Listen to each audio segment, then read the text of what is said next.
This week we've got something a little different. It is a review of the Kamiq, but we're also going to give you a couple of car hacks, ways you can get around difficulties that your car at home might have. It's special Ks really, isn't it, for Skodas? I just K Kamiq and Kamiq and Kodiak. Special Ks has different connotations in some clubs, but let's get on with the show.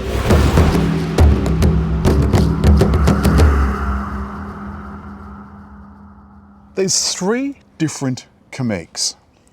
There's the Kamiq and the Monte Carlo, and this one, the Signature. The engine is a 110 kilowatt, fairly modest engine, 7-speed DSG. It's front wheel drive, so there's no all-wheel drive option. So this is a city car only. On all Kamiqs, the headlights are LED and they're incredibly pretty. On the next model down, they're adaptive. Oh. Now, Sorry. why are they not adaptive on the top model, do I hear you ask? I'd wonder that, yes. For some strange reason, the semiconductor shortage affected the Signature, but not the Monte Carlo. And of course, all Skodas come with a 5-year warranty, and now they've got 3-year service packs as well. Unlimited Ks. Unlimited kilometres. David, do the honours. There's a couple little tricks in the back. Automatic. It is electric. Oh, there's a loud beep. This bag hook is absolutely ginormous. The boot space is, well, it's okay. I mean, you know, it's not huge. There's a blank over here where you'd expect there to be a 12-volt charger. Maybe they just decided not to put it in. A couple of little thoughtful touches, but look down here.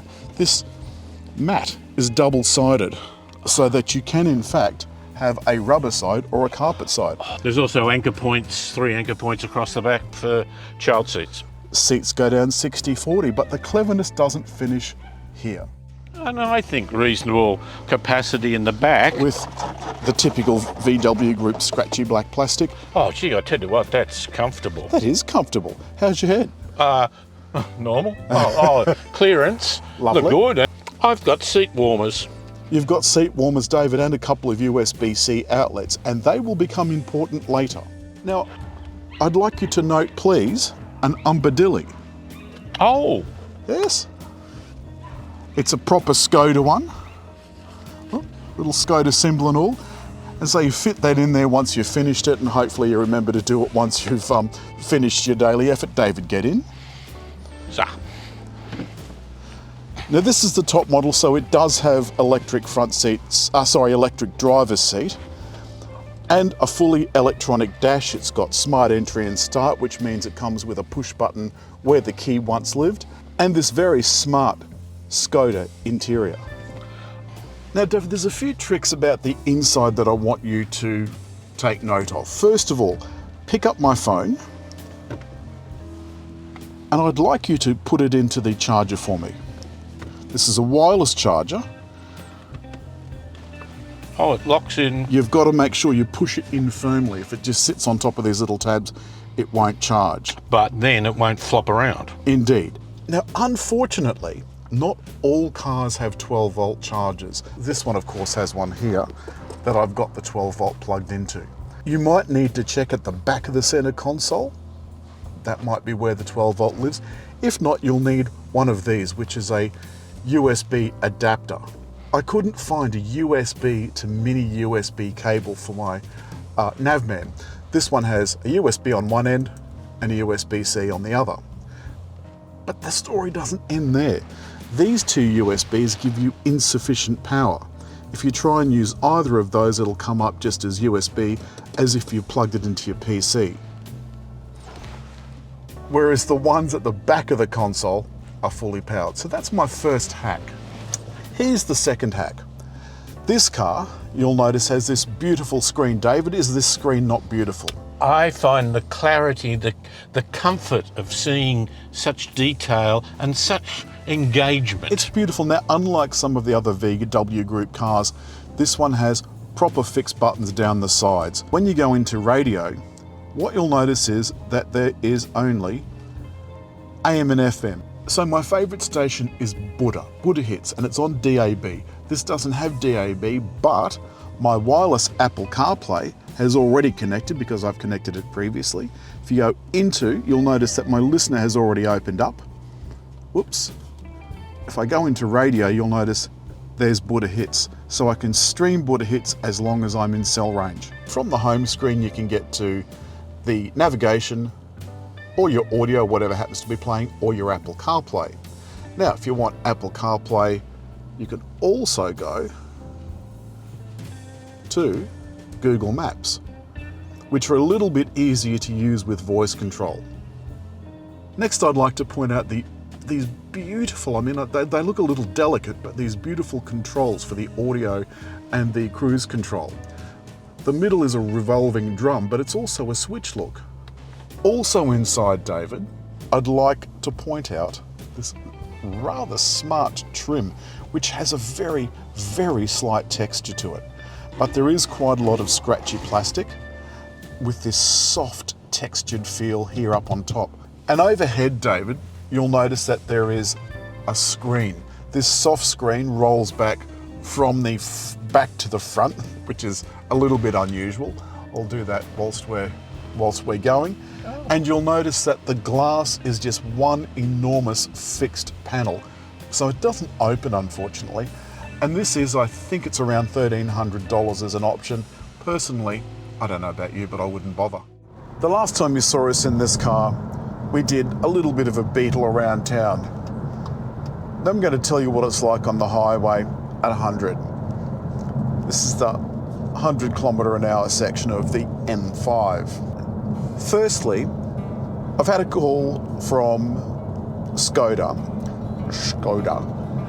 and they've told me that the headlight situation has been sorted out. This now comes with the fully adaptive headlights, but the scrolling indicators have been omitted.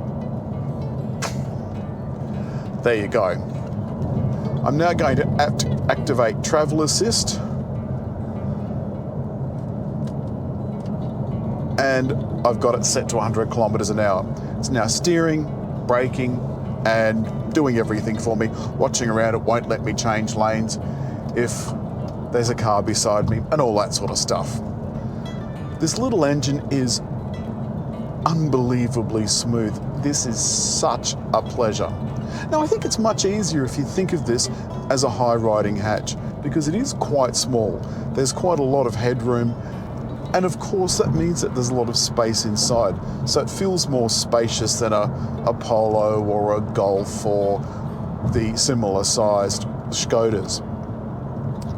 The steering is super light. There's no drive modes, of course, but there is a sport mode if you pull the gear lever back one pull. On my digital dash, I can see all the relevant information, and I can scroll across different screens to give me whatever data I decide. I like a nice big speedo, a nice big digital speedo, and I can see that it's exactly on 100. There's a few other little convenience things that I'd like to point out. The center armrest, for example, as well as opening, it slides backwards and forwards. It doesn't adjust up and down like the VW ones, but it does go backwards and forwards.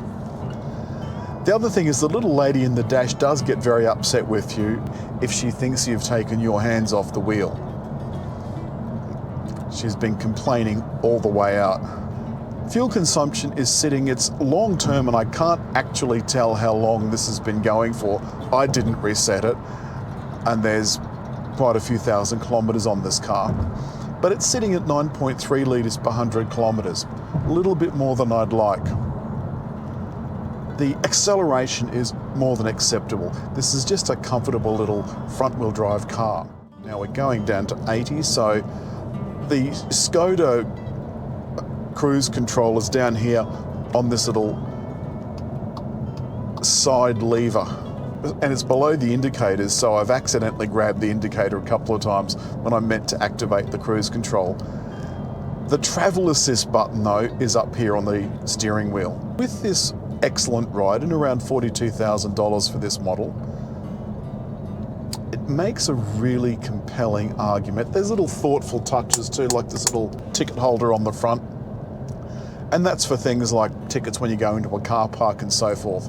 I think if you park at the curb, you've got to put it on that side or they get cranky with you. I've long said this about Skoda, that it is one of those brands that flies under a lot of radars, and that's a shame because they're handsome, quite good value, very, very good in the thought and care department, lovely to drive, smooth and quiet, reasonably economical. 5-year warranty, can't complain about that. Automatic lights, automatic wipers. But I tell you what, I really do like the little touches like the brolly that we showed you in the front door. I think it's come time to hit like. Leave a comment. And over there to subscribe.